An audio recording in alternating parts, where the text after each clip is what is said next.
അപ്പൊ ഗൈസ്, ഇന്നത്തെ പരിപാടി എന്ന് പറഞ്ഞ ഈ സാധനം കടവ അളുക എന്ന് പറയും മലയാളത്തിൽ. നിങ്ങളുടെ ജില്ലയിൽ എന്ത് പേരെന്ന് നിങ്ങൾ കമന്റ് അടിക്കണം. പിന്നെ റീപ്പ് കോഡാണ് ഇതിലെ ഇംഗ്ലീഷിന്റെ പേര്. അപ്പോൾ ഇതിലൊന്ന് ഫ്രൈ ആക്കിയാലോ, ഇതിന് ഫ്രൈ ആക്കിയാലോ നിന്നെ.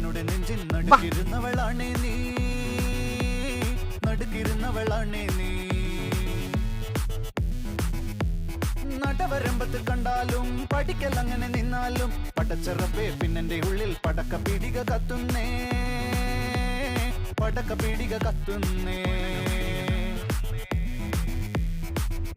വൃത്തിയാക്കിയിട്ടുണ്ട്. ഒളിപ്പിച്ച പോലെ ഞാൻ ഒതുക്കി വെച്ചത് ഒടുക്കം കണ്ടവൻ പറിച്ചെടുത്തത് കണ്ടില്ലേ, പറിച്ചെടുത്തത് കണ്ടില്ലേ. On the floor baby, hit it hard baby, rock the body baby, പറ്റൂലെങ്കി potty. On the floor baby, hit it hard baby, rock the body baby, പറ്റൂലെങ്കി പോട്ടി. കുടിച്ചിറക്കിയ കണ്ണീരിൽ അടിച്ചു തെന്നി ഞാൻ വീഴുമ്പം പിടിച്ചു നിൽക്കാൻ പഴുതടയും ചിരിച്ചിരിക്കല്ലേ ചങ്ങാതി, ചിരിച്ചിരിക്കല്ലേ ചങ്ങാതി. കുടുക്കു പൊട്ടിയ കുപ്പായം മുടുത്തു മണ്ടണ കാലത്തെ മിടുക്കി പെണ്ണെ എന്നോട് നെഞ്ചി. അപ്പൊ ചിന്തിച്ചു കാണുമ്പോ അപ്പുറമായിട്ടുണ്ട്. ചിക്കൻ ഗ്രില്ല് മാതിരിണ്ട് ഗൈസ്.